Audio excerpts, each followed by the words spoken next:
Guys, this is Ryan from On Mission, and today I'm going to bring you my book review for July 2019.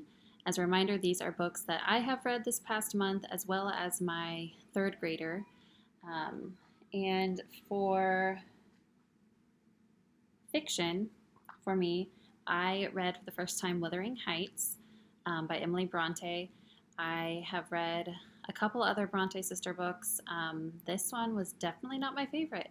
If you read it, then you already kind of know the story, but it's about two families and the way they marry. And anyway, there's really no, I hope I don't get hate mail for this, but in my opinion, there's really not much of a plot. It was just a lot of dramatics. I can see why it's considered classic literature. It was very well written. In an easy to read book, but I felt like the only moral, I guess, was that love can drive you crazy. Like, I don't know if that's what I was supposed to get from it, but that's all that I got from it. And I was just left wondering if anyone in the book actually truly loved anyone at all, or if it was all just like out of duty, and I don't know. It was just all very strange to me. I won't say I didn't enjoy it at all. I did somewhat, but it just wasn't my favorite of the Bronte sister books that I read. Then I also read the next Anne of Green Gables book. This is a very beat up copy. But Anne of Ingleside, of course, by Ellen Montgomery. This one was definitely not as good as Anne's House of Dreams, in my opinion. But it was still a good, light, fun, easy read, like all of the Anne books are. Yeah, this was one of the better ones, but definitely not my favorite of the series.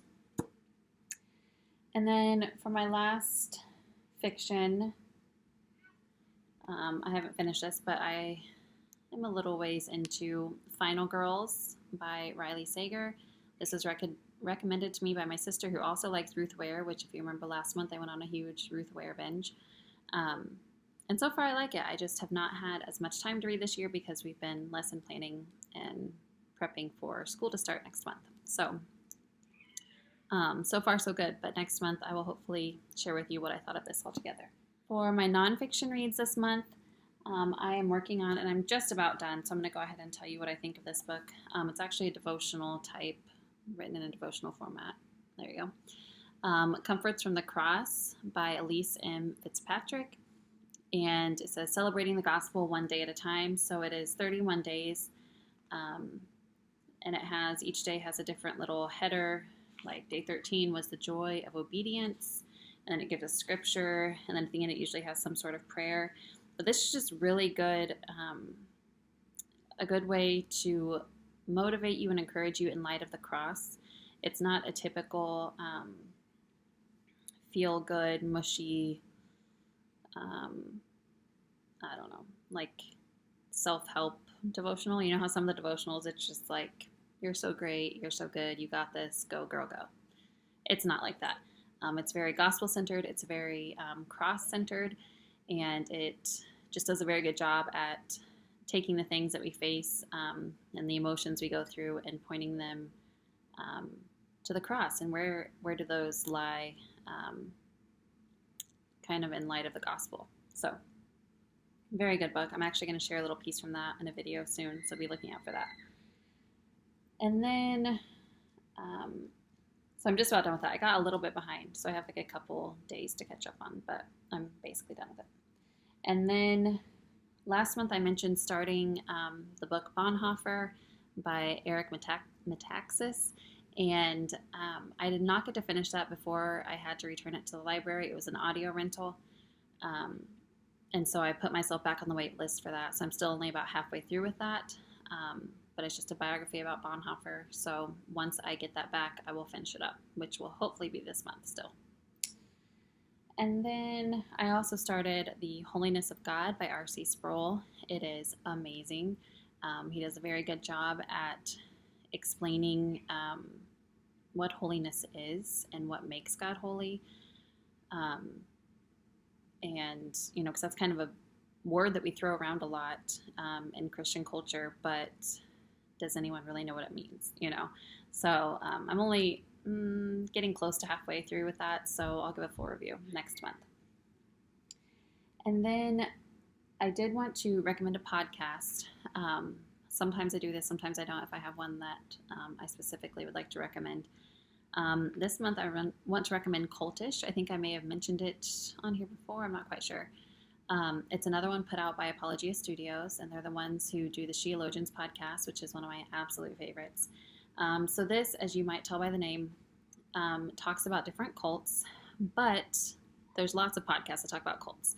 The thing that makes this one different is it talks about the origins of the cults and how they got the beliefs that they have. And then it talks about, why that's wrong in light of the gospel.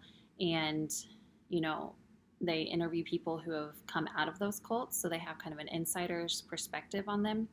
But then they don't just leave it at that. They don't just say, here's all the crazy stuff that happened. They say, okay, here's why it happened. Here's how it got started. And also, here's what we say in light of the gospel. Leah Remini came out recently, or fairly recently, talking about Scientology. And that was great at exposing Scientology for what it is. However, then they just kind of leave you. This is crazy. Don't do this. Don't do this. Okay, well, then what do you do? And Cultish does a really good job of, this is what they did, but here's why it's wrong, and here's what the word says about that.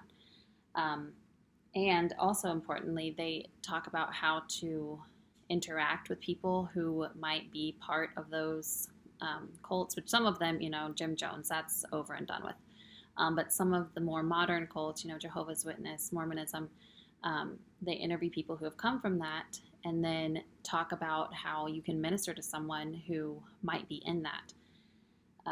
And Apologia does a ton of work actually ministering to people in Jehovah's Witness, in Mormonism. So they're a very good resource, and they're very knowledgeable and very cross-centered. So there's my plug for Cultish.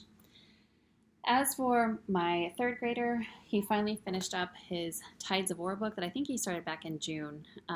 He says he gives this one a thumbs up, but it took him forever to read. I don't know if it was just like a little much for him. It is a little on the longer side, and no pictures or anything. So it pushed him a little bit from what he's used to, but that's kind of why I chose it. I kind of wanted to bump him up to the next level. So just to stretch him. It's called Tides of War, Blood in the Water by C. Alexander London. It was about, it's a fictional story, but they actually have dolphins that they train in the military, and I think they were going to find a submarine that had been lost or something. But anyway, he said it was really good. So it's a fiction story, obviously, but it's based on an actual section of the military. And then he read Geronimo Stilton and Mighty Mount Kilimanjaro, and he gave this one a thumbs up. I don't know why he's just now getting into these Geronimo Stiltons. He could have read them a long time ago, because they're a little bit below his level, but he's just now getting into them and seems to really like them with all the fun colors and illustrations and stuff. And then last he read The Great Mouse Detective, Basil, and the Cave of Cats. And he said it was really good, and he got through it pretty quickly too. He also read a ton of picture books this month, so that's by no means all that he read, but those were the 3 chapter books that he got through. And then I said I was going to start sharing one picture book with you each month that we enjoyed, especially with my younger 2. My older son liked this too, but my younger 2, especially my middle son, really liked this book. It's called Cranky Doodle by Tom Engelberger.